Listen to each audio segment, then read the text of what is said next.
It's time now for a look latest in local news. The news on Wednesday, a bond hearing held in Wayne County Superior Court for defendant Atlantis Paul Brown, who's charged with felony murder and aggravated assault in the shooting death of Zachary Johnson, which occurred a few weeks ago on Community Circle.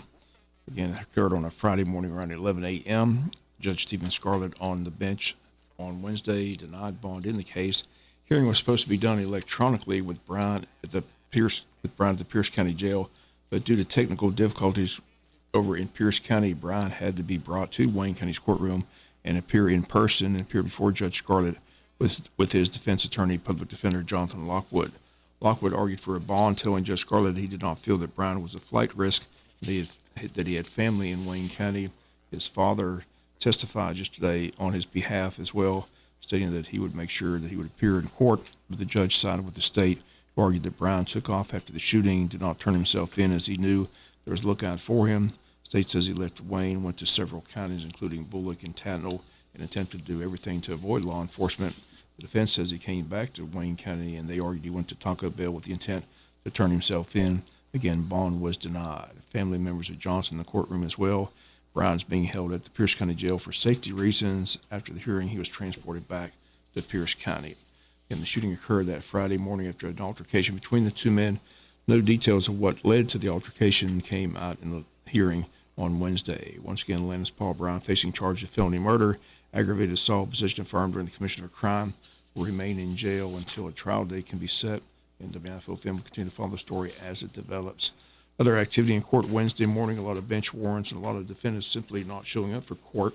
Those that did not show up, they set a bench warrant for them.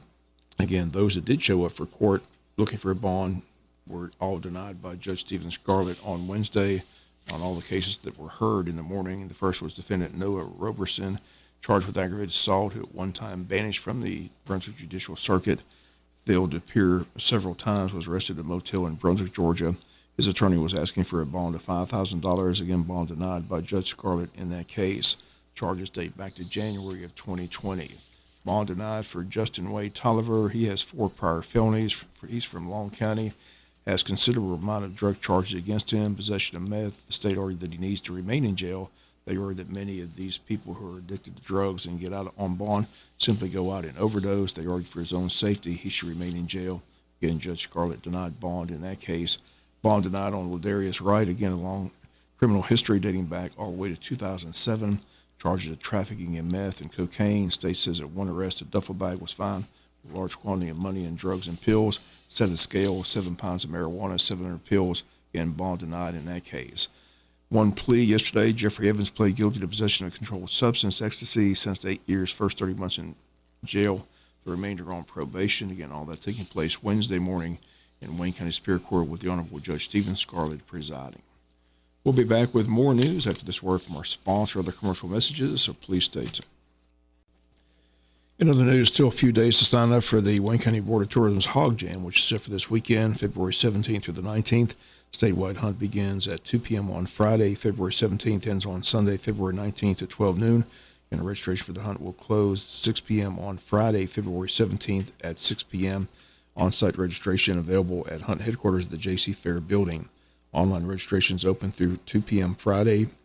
Registration is $50 for bow or gun hunters, and hunters can pay $100 to hunt in both categories. Hunters 16 and under hunt free with a registered adult hunter. All hogs must be weighed in at the J.C. Fairgrounds in Jesup. Participants can hunt anywhere in the state of Georgia or any of the connecting states they have legal permission to do so. Hunters must be in line at weigh-in by 12 noon or they're disqualified. Participants are responsible for knowledge of the rules. Registration and rules available online through active.com, or registration forms can be printed from the Tourism Board website, waynetourism.com. Wayne County Tourism Board Hog Jam, again set for February 17th through the 19th. Again, headquarters at the J.C. Fair building. Reminder, the funeral services for former County Commissioner Gleason Copeland will be held this Friday, February 17th at New Hope Free Will Baptist Church with Pastor Tim Horn and Reverend R.M. Warren officiating. Visitation held this evening from 5 to 7 p.m. at the Reinhardt & Sons Funeral Home of Jesup, which is in charge of all the arrangements. In lieu of flowers, memorials can be made to the New Hope Cemetery Fund, 320 Bonham Road, Jesup, Georgia, 31545, and Gleason Copeland passing away Tuesday at the age of 83. Reminder, this coming Monday, community-wide blood drive sponsored by the Jesup Shriners Ladies Auxiliary taking place at Calvary Baptist Church Gymnasium at 415 East Cherry Street in Jesup. And the blood drive Monday, February 20th from 1 to 6 p.m. If you'd like to make an appointment, they ask you please visit redcrossblood.org and enter Jesup to schedule an appointment. They state you can also call Red Cross at 1-800-RED-CROSS, 1-800-733-2767. We'll be back with some final news notes after this word from our sponsor, the commercial messages, so please stay tuned. Final notes in the news. Legislative session continues in Atlanta. Georgia lawmakers pushing bills that would allow sports betting and horse racing without a constitutional amendment, arguing that can be legal under the authority of the state lottery. House and Senate taking different approaches, with Watkinsville Republican Representative Marcus introducing House Bill 380, which would allow sports betting only. Meanwhile, a Senate committee this week held a hearing on Senate Bill 57, which would definitely include horse racing as part of the sports gambling bill. Bill sponsored by Statesboro Republican Billy Hickman would also authorize 3 horse racing tracks with betting statewide. Every year, some Georgia lawmakers typically attempt to expand gambling in the state in the General Assembly, but none have been successful since voters approved the state lottery back in 1992. So far, sports betting is legal in 34 states. Difference this year in the state of Georgia is that Governor Brian Kemp has been stating he's willing to legalize sports betting. In the past, he has not. Also, Lieutenant Governor Burt Jones supports legalized sports betting in Georgia. He has stated he doesn't believe a constitutional amendment is needed as well. Once again, the push is on with some lawmakers in Atlanta. The question remains if anything is passed this year. Monday, February 27th, begins the 3 weeks early voting period for the Board of Education's East Blost referendum. All early voting will take place at the Hall Richardson Rec Center located at 660 North 4th Street from 8 a.m. to 5 p.m. Monday through Friday. There will be 2 early voting Saturdays. First takes place on Saturday, March the 4th. Second one will be March the 11th. The times for the early Saturday voting will be 9 a.m. to 5 p.m. On March 21st, Election Day, voters will head to their assigned precincts to vote. The polls will be open that day from 7 a.m. to 7 p.m. on Election Day.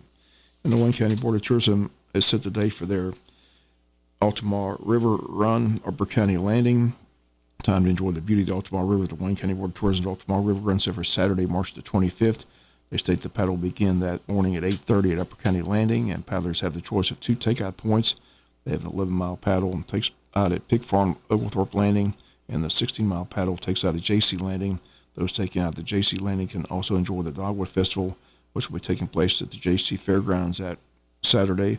Registration is $10 per paddler. Children 10 and under paddle for free with a registered adult. Altamar River Expeditions has canoe and kayak rental for $45 each. They can be contacted by calling 912-294-3604.